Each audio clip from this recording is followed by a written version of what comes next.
इनको गरीब गुरबा मत समझिएगा। जयप्रकाश नारायण को अंग्रेजों के यहाँ इनकी नौकरी करते थे पिता, उस बिहार विद्यापीठ में ये पढ़े। जयप्रकाश नारायण अमेरिका चले जाएंगे पढ़ने के लिए, और कहा अमेरिका में, तो यूनिवर्सिटी ऑफ कैलिफोर्निया के छात्र हुआ करते थे। एक बार एग्जाम में सवाल पूछा कि सिताब दियारा गांव किस नदी के तट पर है, तो पटना कॉलेजिएट में इनकी शुरुआती शिक्षा दीक्षा हुई।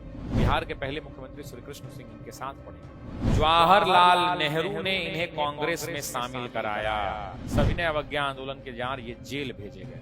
लोग मुंह से कह देते हैं कि सोशलिस्ट पार्टी का गठन हुआ। यही अंतर है आपके शशि सर में, कि यहाँ पर आपको शशि सर ने बताया कि ये पार्टी पैदा कैसे। नमस्ते, नमस्कार, जय हिंद दोस्तों, आप सभी का बहुत बहुत स्वागत। भारत में राष्ट्रीय और अंतर्राष्ट्रीय नवंबर 2024 में एक डेटा आया है। वो डेटा बताया कि भारत अब कितना मेट्रिक टन सोना है।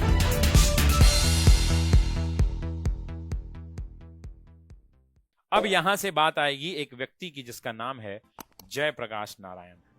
जयप्रकाश नारायण की अगर हम बात करते हैं साथियों, तो सबसे पहले आपको जानना होगा कि जयप्रकाश नारायण का जन्म कब हुआ। तो ईयर हुआ करता था 1902। 11 अक्टूबर 1902 को ये पैदा हुआ। आप सब कह देते हैं कि सिताब दियारा में, हम लोग क्या कह देते हैं, सिताब दियारा में। नहीं साहब, ये बलिया जिला में हुए थे। और बलिया अब तो वो सारण जिला और यूपी का बॉर्डर है, जिसका नाम है सिताब दियारा गांव में हुए थे। कहां पे हुए थे? सिताब दियारा गांव में। बड़े अमीर घर में पैदा हुए थे। इनके पिताजी जो है अंग्रेजों के यहां नौकरी करते थे। एक बार एग्जाम में सवाल पूछा कि सिताब दियारा जो गांव है, ये ज्योग्राफी का एक सवाल है, पूछा कि सिताब दियारा गांव किस नदी के तट पर है, तो घाघरा नदी के तट पर है। सिताब दियारा गांव में इनका जन्म हुआ। बचपन में इन्होंने पढ़ाई लिखाई की, बस्ती में स्कूल पर जाते थे।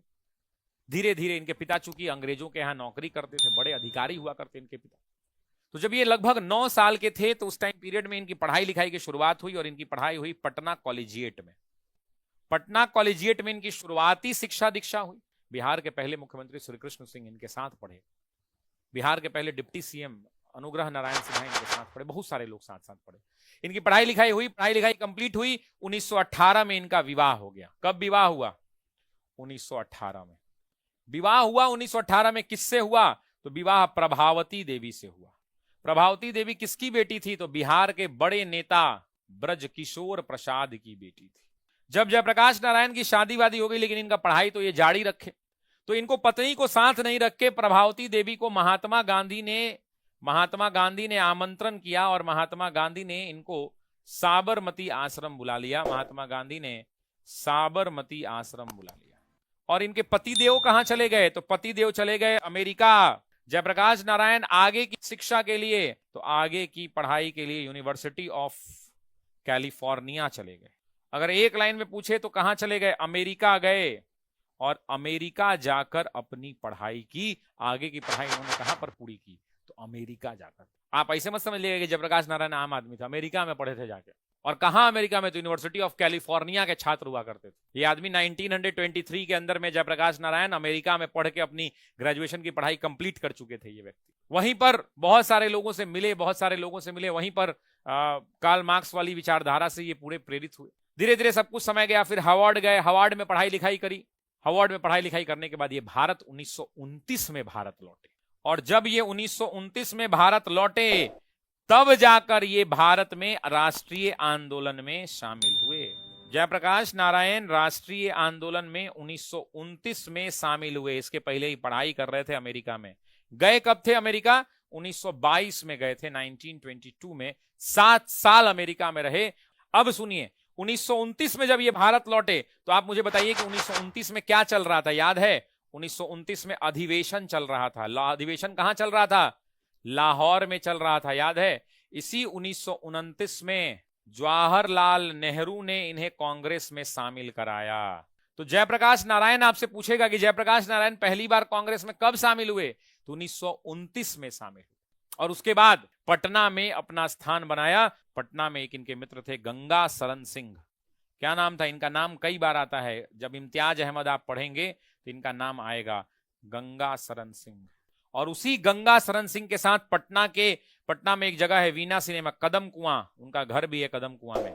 उसी कदम कुआं में अपना जो है राष्ट्रीय आंदोलन की विचारधारा से धीरे धीरे वो घर में रहने लगे। उसके बाद ये आए सविनय। 1929 के बाद क्या होगा? 1930 सविनय अवज्ञा आंदोलन। और इसी सविनय अवज्ञा आंदोलन के दौरान सविनय अवज्ञा आंदोलन के दौरान ये जेल भेजे गए।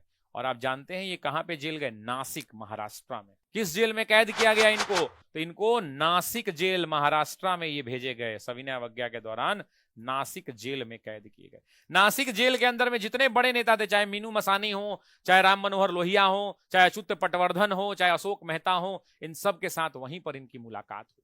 और जब यहीं से एग्जाम का अब आ रहा है सवाल, शायद आपको आईएएस में लोग नहीं पढ़ाएंगे, जब नासिक जेल में गए तो नासिक जेल में मीनू मसानी से इनकी मुलाकात हुई। नासिक जेल के अंदर में बड़े क्रांतिकारी नेताओं नहीं, बड़े समाजवादी विचारधारा के नेता राम मनोहर लोहिया से इनकी मुलाकात हुई। उसी जेल के अंदर में अच्युत पटवर्धन से मुलाकात हुई। और उसी जेल में इनको 3 बड़े नाम, यूसुफ देसाई, अशोक मेहता और बसावन सिंह, इन लोगों से मुलाकात हुई। और जब जेल में इनसे मुलाकात हुई तो इनकी विचारधारा से जयप्रकाश नारायण प्रभावित हुए। और उसके बाद ये सबकी विचारधारा कैसी? वामपंथी विचारधारा। और तब जाकर साथियों, एक बड़ा खुलासा कर रहा हूं, तब जाकर जब ये जेल से बाहर निकले तो जेल से निकलने के बाद एक पार्टी बनाई जिसका नाम था कांग्रेस सोशलिस्ट पार्टी। लोग मुंह से कह देते हैं कि सोशलिस्ट पार्टी का गठन हुआ। यही अंतर है आपके शशि सर में कि यहां पर आपको शशि सर ने बताया कि ये पार्टी पैदा कैसे हुई।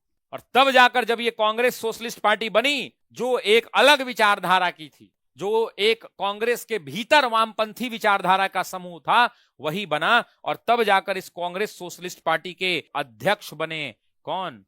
तो इसके अध्यक्ष बने आचार्य नरेंद्र देव और इसके सचिव बनाए गए जयप्रकाश नारायण। और कांग्रेस सोशलिस्ट पार्टी बनी 22-23 अक्टूबर 1934 को। जबकि बिहार सोशलिस्ट पार्टी की जब बात करेगी तो वो 1931 में बिहार में बन गई थी। लेकिन जब कांग्रेस सोशलिस्ट पार्टी की बात होगी तब ये कब बनी? तो ये बनी 1934। ये हैं आपके शशि सर, ऐसे ही नहीं शशि सर कहे जाते। तो आज तुम हमको बताइए कितने लोगों को पता? अब लोग रट लेते हैं कि कांग्रेस सोशलिस्ट पार्टी बन गई। आपको सोचना चाहिए कि भाई ये विचारधारा जो है सविनय, ये आदमी जवाहरलाल नेहरू के साथ अचानक से वामपंथी कैसे विचारधारा से प्रेरित हो गए? वामपंथी विचारधारा से इसलिए प्रेरित हो गए क्योंकि ये जेल में रहे और जेल के दौरान इनकी मुलाकात वामपंथी विचारधारा के, समाजवादी विचारधारा के लोगों से हुई। और तब जाकर ये बाहर जब निकले तो समाजवादी विचारधारा और वामपंथी के मेलजोल से इन्होंने कांग्रेस सोशलिस्ट पार्टी का गठन किया, जो गठन हुआ 1934। ये थे जयप्रकाश। समझ में आया? याद रहेगा। बिहार सोशलिस्ट पूछे तो 1931, 1931। और कांग्रेस सोशलिस्ट पूछे तो 1934 का अक्टूबर का महीना। टीआरई 3 में पूछा मई, लोगों ने मई 1934 मार दिया। मई नहीं होगा, अक्टूबर होगा। अखिल भारतीय स्तर पर जब कांग्रेस की बात आएगी तो सभी लोग याद रखिएगा, मई मत टिक कीजिएगा। बहुत लोगों का टीआरई 3 में गलती हुआ है। जो कहानी मैंने बताई यही उसकी कहानी है। 1934 में अक्टूबर महीने में।